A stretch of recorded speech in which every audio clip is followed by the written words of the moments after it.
یہ جو حدیث ہے نا ولا نولا ثم ترکنا صدقہ، ان کے جو حضرت ابو بکر صدیق نے کہا تھا کہ انبیاء جو ہے نا وہ اپنے مال کا وارث نہیں چھوڑ کے جاتے، یہ شیعہ حضرات جو ہے نا، یہ شیعہ ذاکرین خاص کر، یہ اپنی جو بھولی بھالی عوام ہے نا، یہ ان کو گمراہ کرتے ہیں۔ یہ کہتے ہیں جی ابو بکر صدیق تو اہل بیت کا دشمن تھا، تو ابو بکر صدیق یہ حدیث روایت کر رہے ہیں، ہم ابو بکر صدیق کو مانتے ہیں، ہم اس حدیث کو کیسے مان لیں؟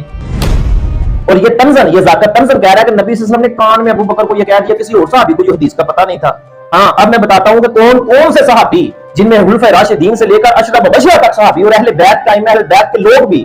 اس جو حدیث کے نا وہ راوی ہیں۔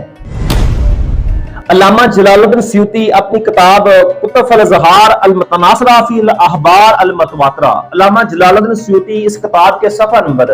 274 پر لکھتے ہیں کہ یہ لا نورث ما ترکنا صدقہ، کہ حدیث کا ایک صحابی راوی نہیں ہے، کہ یہ کسی ایک صحابی نے روایت نہیں کی، بلکہ کم و بیش 13 صحابہ اکرام اس حدیث کو روایت کرنے والے ہیں، جن میں حضرت عائشہ صدیقہ رضی اللہ عنہا بھی شامل ہیں، انہوں نے بھی روایت کیا ہے۔